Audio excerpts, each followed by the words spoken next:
ಕನ್ನಡ ಮತ್ತು ಸಂಸ್ಕೃತಿ ಇಲಾಖೆ, ಪ್ರವಾಸೋದ್ಯಮ ಇಲಾಖೆಯ ಹಾಗೂ ಜಿಲ್ಲಾಡಳಿತ, ವಿಜಯನಗರ ಇವರ ಒಂದು ಆಶ್ರಯದಲ್ಲಿ ಹಂಪಿ ಉತ್ಸವದ ವೇದಿಕೆ ಮೇಲಿದ್ದಂಥ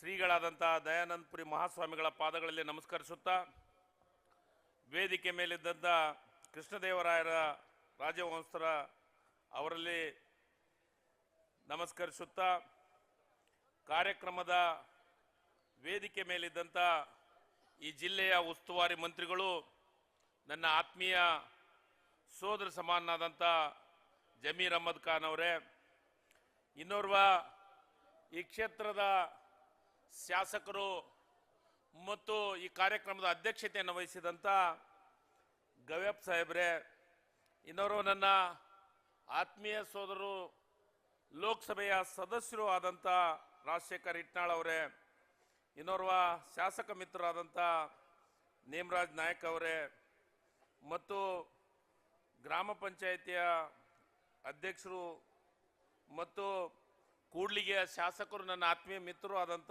ಶ್ರೀನಿವಾಸ್ ಅವರು, ಇನ್ನೋರ್ವ ಹರಪನಹಳ್ಳಿಯ ಶಾಸಕರು ಸೋದರಿಯಾದಂಥ ಲತಾ ಮಲ್ಲಿಕಾರ್ಜುನ್ ಅವರು ಮತ್ತು ವೇದಿಕೆ ಮೇಲಿದ್ದಂಥ ನನ್ನ ಇಲಾಖೆಯ ನಿರ್ದೇಶಕರಾದಂಥ ಧರಣಿದೇವಿ ಅವರು ಮತ್ತು ಜಿಲ್ಲೆಯ ಜಿಲ್ಲಾಧಿಕಾರಿಗಳಾದಂಥ ದಿವಾಕರ್ ಅವರು, ಜಿಲ್ಲಾ ಪೊಲೀಸ್ ವರಿಷ್ಠಾಧಿಕಾರಿಯಾದಂಥ ಹರಿಬಾಬು ಅವರು ಮತ್ತು ವೇದಿಕೆ ಮೇಲಿದ್ದಂಥ ಎಲ್ಲ ಇಲಾಖೆಯ ಅಧಿಕಾರಿಗಳು ಮತ್ತು ಕನ್ನಡ ಚಿತ್ರರಂಗದ ಒಳ್ಳೆಯ ನಟರಾದಂಥ ರಮೇಶ್ ಅರವಿಂದ್ ಅವರು ಮತ್ತು ಇನ್ನೋರ್ವ ಚಿತ್ರನಟಿಯರಾದಂಥ ಪ್ರೇಮಾ ಅವರು, ಇನ್ನೋರ್ವ ಚಿತ್ರನಟಿಯರಾದಂಥ ಪೂಜಾ ಅವರು ಮತ್ತು ವೇದಿಕೆ ಮೇಲಿದ್ದಂಥ ಎಲ್ಲ ನಗರಸಭೆ ಸದಸ್ಯರು, ಇಲ್ಲಿ ಸೇರಿದಂಥ ಎಲ್ಲ ನನ್ನ ಹಿರಿಯರೇ ಮತ್ತು ಯುವಕ ಮಿತ್ರರೇ, ಇಲ್ಲಿ ಸೇರಿದಂಥ ಎಲ್ಲ ನನ್ನ ತಾಯಂದಿರೇ ಹಾಗೂ ಯುವಕ ಮಿತ್ರರೇ, ಪತ್ರಿಕಾ ಬಳಗದ ಗೆಳೆಯರೇ, ಬಂಧುಗಳೇ, ಈ ಹಂಪಿ ಉತ್ಸವ ನಮ್ಮ ರಾಜ್ಯದೊಳಗೆ ಒಂದು ಹೊಸ ಇತಿಹಾಸವನ್ನು ಮಾಡಿದ್ದು, ಉತ್ಸವದ ಹೆಜ್ಜೆಯನ್ನ ಕರ್ನಾಟಕ ರಾಜ್ಯದಲ್ಲಿ ಪ್ರಾರಂಭ ಮಾಡಿದ್ದೇ ಈ ಹಂಪಿ ಉತ್ಸವ. ಈ ಹಂಪಿ ಉತ್ಸವದ ಮೆರುಗನ್ನ ರಾಜ್ಯಕ್ಕೆ ಪರಿಚಯ ಮಾಡಿಸಿದವರು MP ಪ್ರಕಾಶ್ ಸಾಹೇಬರು ಅನ್ನೋದನ್ನ ನಾನು ಹೆಮ್ಮೆಯಿಂದ ಹೇಳುವಂತ ಕೆಲಸವನ್ನ ಮಾಡ್ತೀನಿ ಬಂಧುಗಳೇ. ಯಾಕಂದ್ರೆ MP ಪ್ರಕಾಶ್ ಸಾಹೇಬರು ಕನ್ನಡ ಮತ್ತು ಸಂಸ್ಕೃತಿ ಇಲಾಖೆಯ ಸಚಿವರಾಗಿ ಬಹಳ ವಿಶೇಷವಾದಂಥ ಸಾಧನೆ ಮಾಡಿದ್ರೊಳಗ ಮೊಟ್ಟ ಮೊದಲಿಗಿರುವಂತಂದ್ರೆ ತಪ್ಪಾಗಲಿಕ್ಕಿಲ್ಲ. ನನಗನ್ಸಿದ ಮಟ್ಟಿಗೆ 1970ರೊಳಗ ನನ್ನ ಇಲಾಖೆ ಇತಿಹಾಸದ ಪ್ರಕಾರ 1970ರೊಳಗ ಕಮಲ್ ಮಹಲ್ ಆವರಣದೊಳಗ ವಾರ್ತಾ ಇಲಾಖೆ ಮತ್ತು ಪ್ರವಾಸೋದ್ಯಮ ಇಲಾಖೆಯಿಂದ ಒಂದು ಸಣ್ಣ ಕಾರ್ಯಕ್ರಮ ಪ್ರಾರಂಭ ಆಯ್ತಂತ. ಅದಾದ್ಮೇಲೆ 1987ರೊಳಗೆ ಸನ್ಮಾನ್ಯ ಉಪಮುಖ್ಯಮಂತ್ರಿಗಳಂತ MP ಪ್ರಕಾಶ್ ಸಾಹೇಬರು ಇದಕ್ಕೊಂದು ವಿಶೇಷ ಮೆರುಗನ್ನು ಕೊಡುವ ದೃಷ್ಟಿಕೋನವನ್ನು ಇಟ್ಕೊಂಡು ಈ ಹಂಪಿ ಉತ್ಸವಕ್ಕೆ ಚಾಲನೆಯನ್ನ ನೀಡಿದಂಥವ್ರು, ಇದಕ್ಕೆ ಒಂದು ಹೊಸ ಪರಂಪರೆಯನ್ನ ಮಾಡಿದಂಥವ್ರು MP ಪ್ರಕಾಶ್ ಸಾಹೇಬರು ಅಂತಂದ್ರೆ ತಪ್ಪಾಗಲಿಕ್ಕಿಲ್ಲ ಅನ್ನೋ ಮಾತನ್ನ ಇತಿಹಾಸವು ಹೇಳ್ತಾ ಇದೆ ಬಂಧುಗಳೇ. ಇದು ಎಲ್ಲ ಅವತ್ತಿನ ಕಾಲಘಟ್ಟದೊಳಗೆ ಈ ಉತ್ಸವವನ್ನು ಯಾಕೆ ಮಾಡಬೇಕು ಅಂದ್ರೆ, ನಮ್ಮ ಹಿಂದಿನ ರಾಜರು, ಹಿಂದಿನ ಮಹಾಪುರುಷರು ಯಾವ ರೀತಿ ಈ ಕೃಷ್ಣದೇವರಾಯರ ಆಳಿದ್ರು, ಇಲ್ಲಿ ಹಂಪಿಯೊಳಗೆ ಏನೇನು ಇತ್ತು ಅನ್ನೋದನ್ನು ಇವತ್ತು ನಾವು ಕಾಣ್ತಾ ಇದ್ದೀವಿ.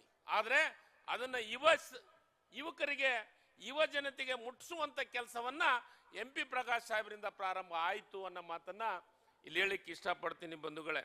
ಈಗಾಗಲೇ 2010ರೊಳಗೆ ಕೃಷ್ಣದೇವರಾಯರ 500ನೇ ಪಟ್ಟಾಭಿಷೇಕ, ಅದನ್ನು 500 ವರ್ಷ ಆಯ್ತಂತ ಪಟ್ಟಾಭಿಷೇಕದ ಉತ್ಸವವನ್ನು ಪ್ರಾರಂಭವನ್ನು ಮಾಡಿ ಅವತ್ತು ಅದು ಒಂದು ಇತಿಹಾಸವನ್ನು ಸೇರಿಸುವಂತ ಕೆಲಸವನ್ನು ಮಾಡಿದ್ದಾರೆ. ಇದಕ್ಕೆ ಈ ಇತಿಹಾಸವನ್ನು ಸೇರಿಸೋದ್ರ ಜೊತೆಗೆ ಈ ಹಂಪಿ ಉತ್ಸವ ಪ್ರಾರಂಭ ಆದ ಮೇಲೆ ನೆಕ್ಸ್ಟ್ ಪ್ರಾರಂಭ ಆಗಿದ್ದು ಆನೆಗುಂದಿ ಉತ್ಸವ. ಇದು ಎರಡು ಇತಿಹಾಸವನ್ನು ಹೇಳುವಂಥದ್ದು. ಕೃಷ್ಣದೇವರಾಯರ ಇತಿಹಾಸವನ್ನ ಹಂಪಿ ಮತ್ತು ಆನೆಗುಂದಿ ಉತ್ಸವನ ಆದ್ಮೇಲೆ ಚಾಲುಕ್ಯ ಉತ್ಸವ ಪ್ರಾರಂಭ ಆಯಿತು. ಚಾಲುಕ್ಯ ಉತ್ಸವ ಅವೆಲ್ಲ ಪ್ರಾರಂಭ ಆದಮೇಲೆ ಈಗ ನಾವು ಅಧಿಕಾರಕ್ಕೆ ಬಂದ ಮೇಲೆ, ನಾನು ಶಾಸಕರಾದ ಮೇಲೆ ಕನಕಗಿರಿ ಉತ್ಸವವನ್ನು ಪ್ರಾರಂಭ ಮಾಡಿದ್ವಿ. ಕನಕಗಿರಿ ಉತ್ಸವನು ಹೊರತಲ್ಲ, ಈ ಕೃಷ್ಣದೇವರಾಜರ ಆಡಳಿತದೊಳಗ ಸಾಮಂತ ಅರಸರಾಗಿ ಕೆಲಸವನ್ನ ಮಾಡಿದ್ರು ಕನಕಗಿರಿಯವರು ಅನ್ನೋ ಮಾತನ್ನ ಇಲ್ಲಿ ಹೇಳಲೇಬೇಕಾದಂತ ಅವಶ್ಯಕತೆ ಇದೆ ಬಂಧುಗಳೇ. ಇವತ್ತಿಗೂ ನೀವು ಹಂಪಿಗೆ ಹೋದ್ರೆ ನಮ್ಮದು ಕನಕಗಿರಿಯ ಗೋಪುರ ಇವತ್ತಿಗೂ ಎಲ್ಲರ ಕಣ್ಣಿಗೆ ಕಾಣುವಂಥದ್ದು. ಅದಕ್ಕೆ ಇವತ್ತ ಈ ಕೃಷ್ಣದೇವರಾಯರ ಇತಿಹಾಸ ಬಹಳ ದೊಡ್ಡದಿದೆ. ಆ ಇತಿಹಾಸವನ್ನು ಮರುಕಳಿಸ್ಲಿಕ್ಕೆ ನೋಡ್ರಿ ಇಂಥ ಭವ್ಯ ವೇದಿಕೆ. ನಾನು ಅದಕ್ಕೆ ಹೇಳ್ತಾ ಇದ್ದೆ, ಹಿಂದೆ ಕೆಲವೊಂದಿಷ್ಟು ಮಂದಿ ನಾನಾ ಕೃಷ್ಣದೇವರಾಯರ ಅಂತಿದ್ರಂತ, ನಾನಾ ಮರುಜನ್ಮ ಆಗೈತೆ ಅಂತ ಅಂತಿದ್ರಂತ. ಅದಕ್ಕೆ ನಾನು ನಮ್ಮ ಜಮೀರ್ ಸಾಹೇಬ್ರಿಗೆ ಹೇಳಕತ್ತಿದ್ದೆ, ನೀನು ಹೇಳಂಗಿಲ್ಲ, ಆದ್ರೆ ಉತ್ಸವವನ್ನು ಅಚ್ಚುಕಟ್ಟಾಗಿ ಮಾಡುವಂತ ಕೆಲಸವನ್ನು ಮಾಡ್ತಾ ಇದ್ದೀವಿ ಅಣ್ಣ ಅಂತಂತಂದು. ಯಾಕಂದ್ರೆ ನನ್ನ ಇಲಾಖೆಯಿಂದನೂ ಹೋದ ಸತಿನೂ ನಾವು ಅತಿ ಹೆಚ್ಚು ಅನುದಾನವನ್ನು ಕೊಡುವಂತ ಕೆಲಸ ಮಾಡಿದ್ವಿ. ಈ ಸತಿನೂ ಕನ್ನಡ ಮತ್ತು ಸಂಸ್ಕೃತಿ ಇಲಾಖೆಯಿಂದ ಅದನ್ನು ಕೊಡುವಂತ ಕೆಲಸವನ್ನು ಮಾಡ್ತಾ ಇದ್ದೀವಿ. ಮತ್ತೆ ಅದರ ಜೊತೆಗೆ ಇವತ್ತ ಈ ಭಾಗ ಏನಿದೆ ಅದು ವಿಶೇಷವಾಗಿ ಉತ್ತರ ಕರ್ನಾಟಕ ಭಾಗ ಉತ್ಸವದ ಬಗ್ಗೆ MP ಪ್ರಕಾಶ್ ಸಾಹೇಬ್ರನ್ನ ನಾವು ಅವಾಗ ನೆನಲೇಬೇಕು. ಉತ್ಸವ ಅಂತಂದ್ರೆ ಮೊಟ್ಟ ಮೊದಲಿಗೆ ನೆನಪಾಗೋದು MP ಪ್ರಕಾಶ್ ಸಾಹೇಬ್ರೆ. ನಿಜವಾಗ್ಲೂ ನಾನು ಒಂದು ವಿಚಾರವನ್ನ ಇಲ್ಲಿ ಹೇಳಲಿಕ್ಕೆ ಇಷ್ಟಪಡ್ತೀನಿ. MP ಪ್ರಕಾಶ್ ಸಾಹೇಬ್ರು ಎಷ್ಟು ನಿಷ್ಠುರವಾದಿ ಇದ್ರು ಅಂದ್ರೆ, ಯಾವ ರೀತಿ ನಿಷ್ಠುರವಾಗಿ ಮಾತಾಡ್ತಿದ್ರು ನನಗೆ ಆಶ್ಚರ್ಯ ಅನ್ಸುತ್ತೆ. ನಾನು ಮೊಟ್ಟ ಮೊದಲಿಗೆ ಮಂತ್ರಿ ಆಗಿದ್ದೆ, 2008 ಇಂಡಿಪೆಂಡೆಂಟ್ ಆಗಿ ಮಂತ್ರಿ ಆಗಿದ್ದೆ. ಸಂಗಮದೊಳಗೆ ಒಂದು ಸಮಾಜದ ಒಂದು ಕಾರ್ಯಕ್ರಮ ಇತ್ತು. ಆ ಕಾರ್ಯಕ್ರಮದೊಳಗೆ ರಿಸರ್ವೇಶನ್ ಬಗ್ಗೆ ಚರ್ಚೆ ಮಾಡೋ ಹೊತ್ನಾಗ ಒಂದೇ ಮಾತು ಹೇಳಿದ್ರು, ಅವರಂತ ನಿಷ್ಠುರವಾದಿ ನನ್ನ ಜೀವನದಾಗ ನಾನು ನೋಡಿದ್ದಿಲ್ಲ. ನನಗನ್ಸಿದ ಮಟ್ಟಿಗೆ ಕನಿಷ್ಠ 2.5-3 ಲಕ್ಷ ಜನ ಸೇರಿದ್ರು. ಆ ಜನ ಸೇರಿದ್ರೊಳಗ ಅದಕ್ಕೆ ವಿರೋಧ ಮಾಡುವಂತ ಶಕ್ತಿ, ಯಾಕಂದ್ರೆ ಅದಕ್ಕೊಂದು ಕಾರಣವನ್ನು ಕೊಟ್ಟು ವಿರೋಧ ಮಾಡಿದಂತ ಶಕ್ತಿ ಏನಾದ್ರಿದ್ರೆ ಅದು MP ಪ್ರಕಾಶ್ ಸಾಹೇಬರಿಗೆ ಅನ್ನೋ ಮಾತನ್ನ ನಾನು ಹೇಳಲಿಕ್ಕೆ ಇಷ್ಟಪಡ್ತೀನಿ.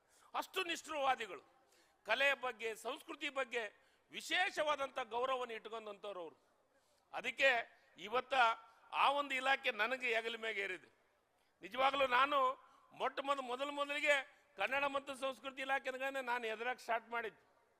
ನಾನು ನಮ್ಮ ಮುಖ್ಯಮಂತ್ರಿಗಳ ಸಾಹೇಬರಿಗೂ ಹೇಳಿದೆ, ಸರ್ ನನಗೆ ಯಾಕೆ ಆ ಇಲಾಖೆ ಕೊಡ್ತೀರಿ ಸರ್, ನಾನು ಕನ್ನಡದ ನಾಟಕನೂ ಮಾಡಿಲ್ಲ, ಸಾಹಿತ್ಯನೂ ಅಲ್ಲ, ಬರಹಗಾರನೂ ಅಲ್ಲ, ಕವಿತೆಯನ್ನು ಬರೆಯವಲ್ಲ, ಏನೂ ಬರೆಯವಲ್ಲ, ನಾಟಕನೂ ನನಗೆ ಮಾಡಕ್ ಬರಂಗಿಲ್ಲ, ನನಗೆ ಕೊಡ್ತಿರಲ್ಲ ಅಂದ್ಯಾ. ಅದಕ್ಕೆ ಕೇಳಿದ್ರು, ನೀನು ಏನಾದ್ರೂ ಮಾಡಿ ನಡೆಸ್ತಿದಿ ಅಂತಂದು.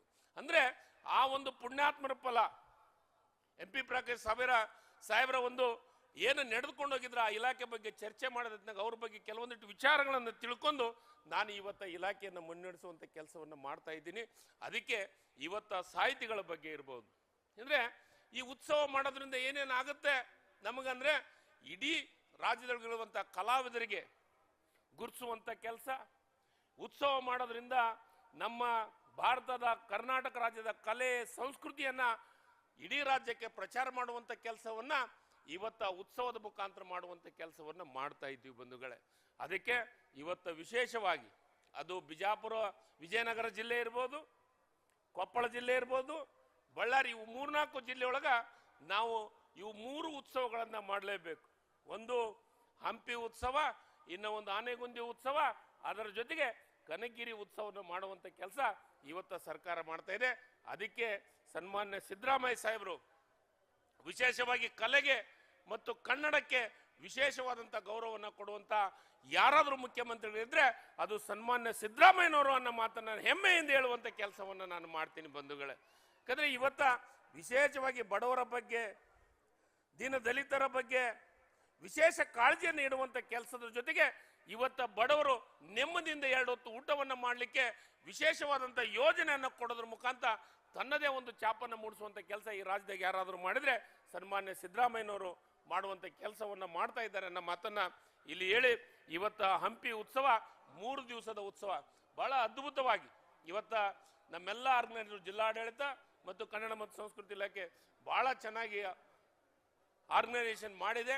ಅದನ್ನ ಆ ಕಾರ್ಯಕ್ರಮಕ್ಕೆ ವಿಶೇಷ ಮೆರುಗು ಕೊಡುವಂತ ಕೆಲಸ ಇವತ್ತು ಆಗ್ತಾ ಇದೆ. ಇವತ್ತು ಉದ್ಘಾಟನೆ ಮಾಡೋದ್ರ ಮುಖಾಂತರ 3 ದಿವಸ ಈ ಕಾರ್ಯಕ್ರಮ ಯಶಸ್ವಿಯಾಗಲಿ. ಇದು ಒಂದು ಯಶಸ್ವಿ ಇಡೀ ರಾಜ್ಯಕ್ಕೆ ಒಂದು ತಲುಪಲಿ ಅನ್ನೋ ಮಾತನ್ನ ಇಲ್ಲಿ ಹೇಳಿ ನನಗೆ ಮಾತಾಡಲಿಕ್ಕೆ ಅವಕಾಶ ಮಾಡಿಕೊಟ್ಟಂತ ನಿಮ್ಮೆಲ್ಲರಿಗೂ ಒಂದ್ಸಿ ನಾನು 2 ಮಾತನ್ನು ಮುಗಿಸ್ತೀನಿ. ಜೈ ಹಿಂದ್, ಜೈ ಕರ್ನಾಟಕ, ಧನ್ಯವಾದಗಳು. ಗ್ಯಾರಂಟಿ ನ್ಯೂಸ್, ಸುದ್ದಿ ಖಚಿತ, ನ್ಯಾಯ ನಿಶ್ಚಿತ.